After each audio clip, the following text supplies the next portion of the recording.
Copy बनाएं, जो भी करें, उससे क्या होगा कि आपको रिवाइज करने में बड़ा सुविधा रहेगी।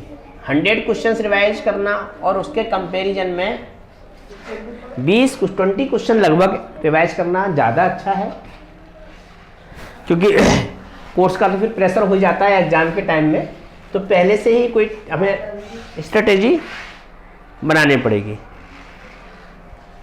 ठीक है, अब यहाँ फिर वो रूट आ गया, तो हम क्या करेंगे, फिर कंजुगेट का एक मल्टीप्लाई कर देंगे।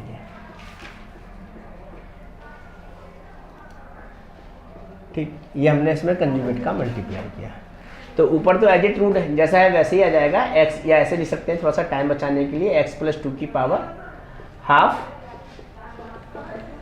इसकी पावर भी हाफ, ये x + 2 minus x + 1 dx, x से x कैंसिल हो जाएगा, 2 से 1 कैंसिल हो जाएगा, तो 1 बचेगा, 1 को लिखने का कोई सेंस ही नहीं है, तो x + 2 होल पावर हाफ। अब चूंकि x के साथ दूसरा कोई कोफिशिएंट 1 नहीं, 1 के अलावा कुछ और नहीं है, इसलिए सपोज करने में आप टाइम बर्बाद ना करें, सीधा सीधा इंटीग्रेशन कर लें। x + 2 की होल पावर, एक 1 ऐड हो जाएगा, यहाँ भी 1 ऐड हो जाएगा, यहाँ भी 1 ऐड हो जाएगा,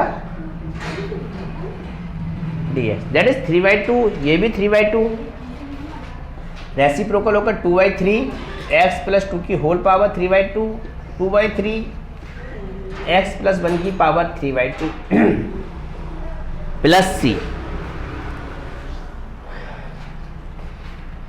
अब वो एक और क्वेश्चंस ले लेते हैं।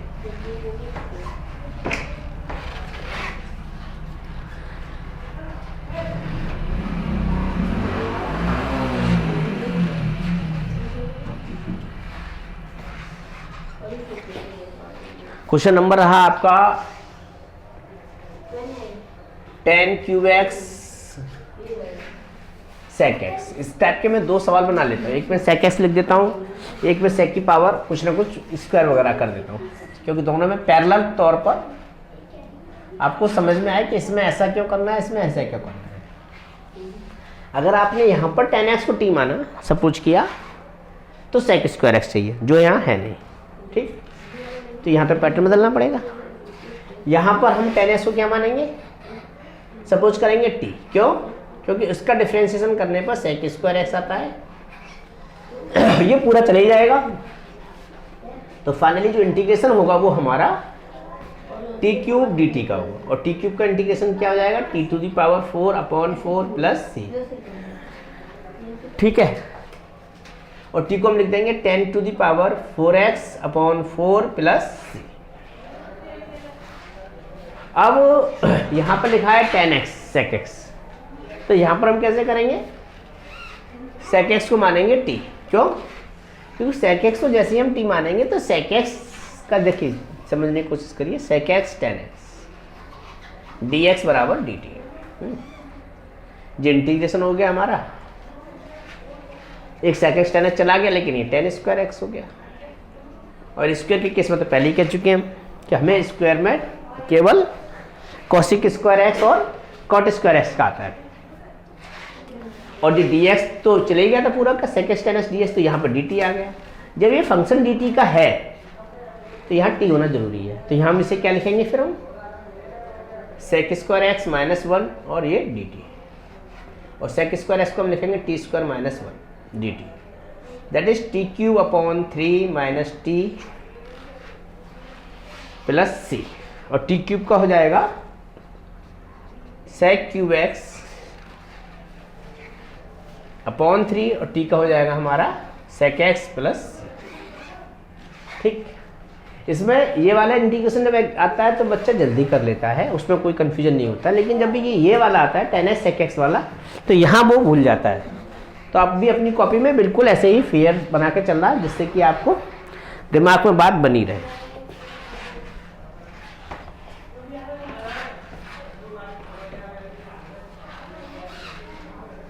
एक और इंटीग्रेशन देख लेते हैं हम। अब मैं 2-2 के लिए मैंने 3-3 के भी लेके दिखा देता हूं आपको। sin 2x sin 3x इसको दो तरीके से कर सकते हैं। जो लेंदी रहेगा, ज़्यादातर बच्चे वैसे ही करते हैं, 2 का मल्टीप्लाई कर देते हैं पहले, 2 का डिवाइड, 2 साइन साइन वी का फार्मूला लगाते हैं, इसके बाद इसको फिर अंदर ले जाते हैं, फिर 2 कॉस साइन वी का लगाते हैं। तो कहने का मतलब है 4 टर्म में अच्छा खासा बड़ा सा सवाल हो जाता है। मेरा बस इसमें इतना सा कहना है, ये साइन एक्स, ये 2 साइन एक्स कॉस एक्स, और ये 3 sine x minus 4 sine cube of x, और ये डी एक्स। बस आपको कुछ करना ही नहीं है, साइन एक्स को मान लेना है टी। अब आपने साइन एक्स को टी क्यों माना कि sine x sine x sine x तो बहुत जगह है, और इसका डिफ्रेंसिएशन का ध्यान रखेंगे, माइनस नहीं लगाएंगे। मैं कई बार टोक चुका हूँ, साइन एक्स का ये डिफ्रेंसिएशन हो रहा है, यहाँ दिमाग में इंटीग्रेशन का चैप्टर चल रहा है, माइनस लगा दिए, ये गलत करेंगे। ये कितना हो जाएगा आपका t 2t और ये 3t minus 4t cube dt। तो फाइनली आपका हो गया 2 टाइम 3t की पावर क्यूब, टी स्क्वायर है ना ये, t to the power 5 dt 2 integration 3 to the power 4 to the power 6 plus c। ये आपका इंटीग्रेशन हो गया e। चूँकि 2 से कैंसिल हो रहा है तो कैंसिल कर दीजिए, नहीं हो रहा होता तो कोई बात ही नहीं थी। तो 3/2 t का मतलब sin to the power 4x और 4/3 sin to the power 6x plus c। ये हो गया आपका इतना लेंथी क्वेश्चन का इंटीग्रेशन। केवल कितनी लाइनें हुई, 1 2 3 4 मान लो, उसको 5 मान लो। अगर वैसे कर रहे होते तभी तो वो 2 sin v का फार्मूला चल ही रहा होता। अब मिक्स्ड पावर का बताता हूं मैं आपको, क्योंकि थोड़ा सा हर एक टाइप के लेना चाहिए, इसलिए एक तो लिख दिया रूट एक्स और एक लिख दिया क्यूबिक रूट ऑफ एक्स, थोड़ा सा लेंथी हो जाएगा। अब यहाँ पर मिक्स पावर में क्या है, एक तो पावर इसकी देखा जाए सेकंड ऑर्डर का है ये, और ये थर्ड ऑर्डर का है, 2 आ गई ना। तो हमें क्या करना है, इन दोनों का एलसीएम लेना है। किन दोनों का LCM of 2 and 3 equals to 6। 2 और 3 है इसलिए 2 4 होता है उसका भी, और भी कोई जितने भी होते सबका एलसीएम ले लेना, और फिर x को मान लेना था t की पावर 6। जो एलसीएम आया वो पावर में आ जाना चाहिए। बस क्वेश्चन टिपिकल नहीं है, थोड़ा सा 8th का टच ज़्यादा है इसमें, डिवाइड का, बस और कुछ नहीं। तो ये कितना हो जाएगा हमारा 6 two T the power 5 dt, under root के अंदर t की पावर 6 और t की पावर 6 और इसकी पावर भी 1/3। तो ये 6 तो हमने बाहर ले लिया क्योंकि इसका कोई यूज नहीं है, t का क्यूब और ये हो गया t का स्क्वायर। अब देखिए t स्क्वायर कॉमन आके कट गया, बस ये 8th का टच और कुछ नहीं। t स्क्वायर कॉमन आ गया, t + 1 dt। तो ये आपका हो जाएगा 6t का क्यूब अपॉन t + 1। जब मैंने हाई स्कूल की वीडियो डाली है वहाँ भी बताया है, 11th में बताता हूँ, और भी किसी भी क्लास को पढ़ाओ वहाँ भी। अगर कभी भी न्यूमरेटर की पावर, ये न्यूमरेटर की पावर ये डिनोमिनेटर की पावर के इक्वल है या ज़्यादा है, कुछ भी पढ़ रहे हो आप, कुछ भी अलजेब्रा ट्रिग्नोमेट्री कोई भी क्लास, सीधा सा एक ही काम है, डिवाइड करिए। बस डिवाइड करने के सबके अपने अपने कॉन्सेप्ट हैं, ज़्यादातर बच्चे इसको पसंद करते हैं।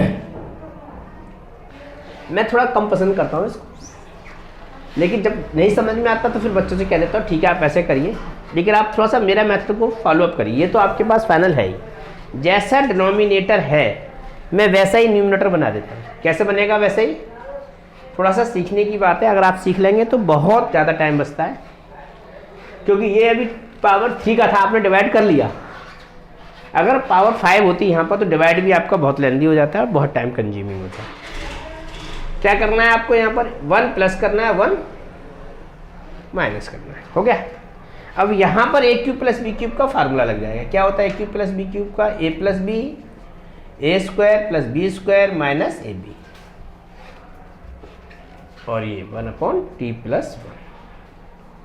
कौन सा फार्मूला लगाया है मैंने, मैं फार्मूले को फिर से लिख दे रहा हूँ, a cube plus B cube का a plus B A square plus B square minus A B. ये इससे कट गया, हो गया डिवाइड, नहीं तो अभी डिवाइड मेरा चल ही रहा होता है। ठीक है, तो अब ये चूंकि डिवाइड हो गया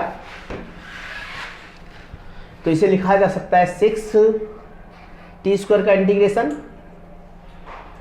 t³ 1 का t का t²/2, ये इसका इंटीग्रेशन हो गया। और ये तो सीधा सीधा फार्मूला है ही, log t + 1 ब्रैकेट क्लोज, और ये आपका आंसर सी। t कितना था, दो तरीके हैं, या तो आप लिख दीजिए वेयर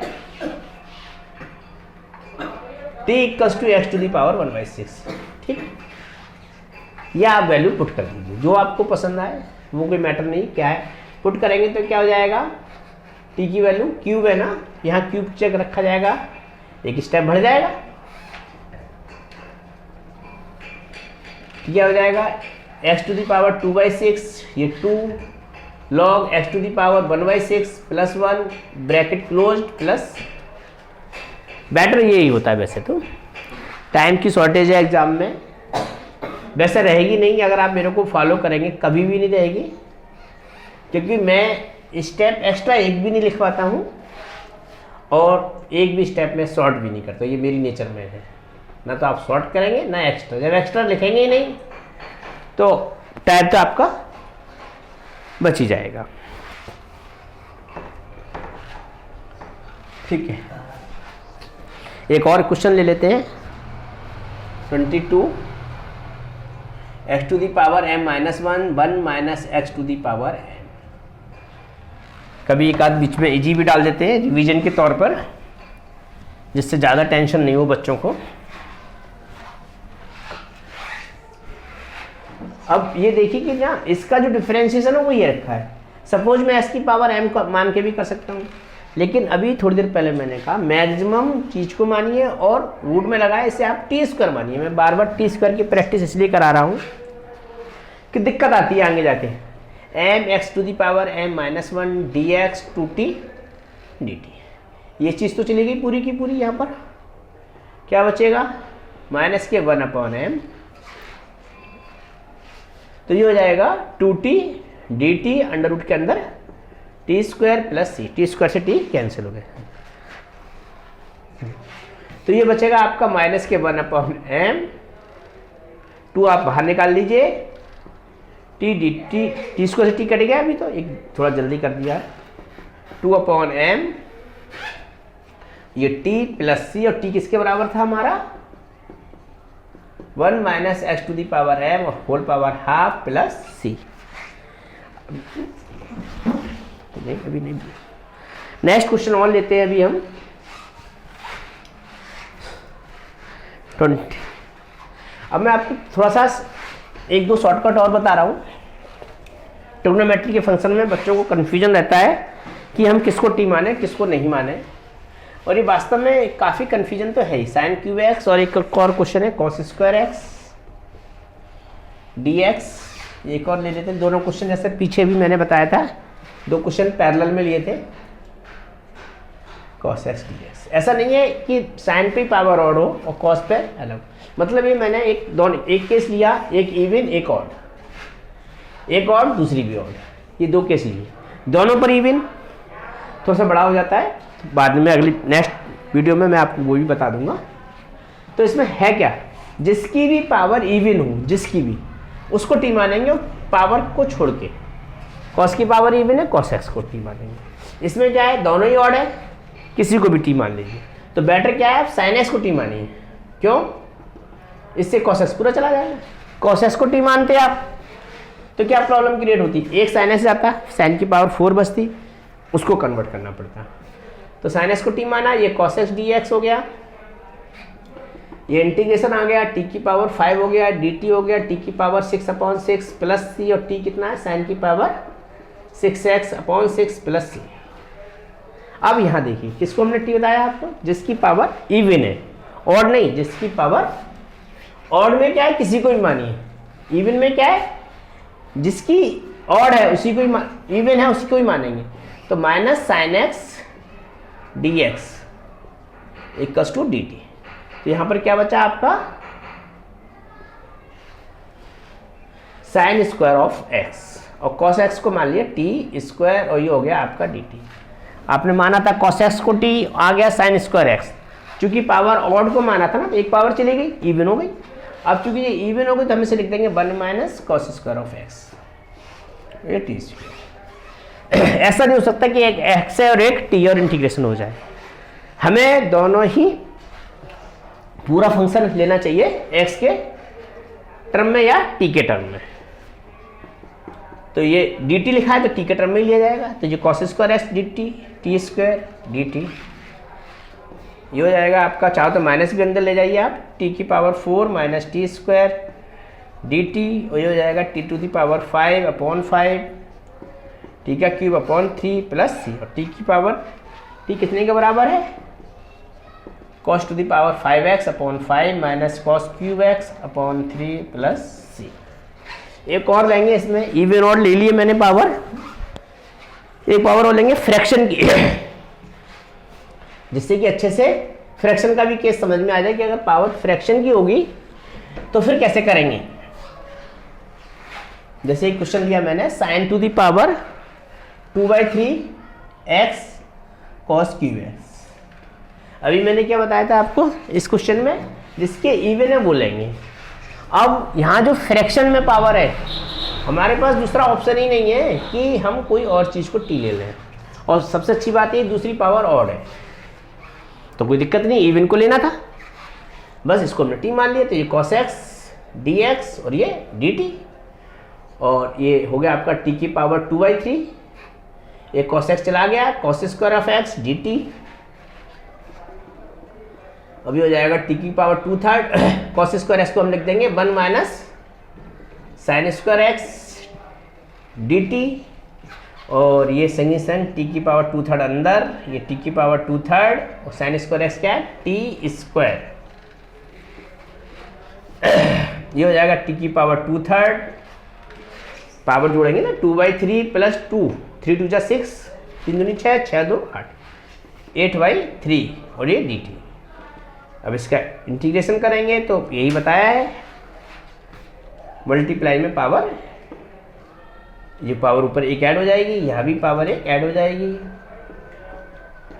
यहाँ भी एक पावर ऐड हो जाएगी, +1 प्लस ये 3 5/3 हो जाएगा, तो 3 ऊपर चला जाएगा 3/5, और t कितने के बराबर है हमारा, साइन की पावर 5/3। जो ये सॉल्व होकर आएगा वही पावर आएगी, इसलिए उसको तो फिर एक्सप्लेन नहीं कराया जा रहा। ऐसे ये हो जाएगा आपका 3/11, तो यहाँ भी हो जाएगा साइन की पावर 11/3, x प्लस c। ये मैंने कई किताबों से जो भी मुझे हर तरह की वैरायटी के मिले। आज की क्लास मैं यहीं अपनी ख़त्म करता हूँ, सभी क्वेश्चन को सॉल्व करेंगे। Thank you very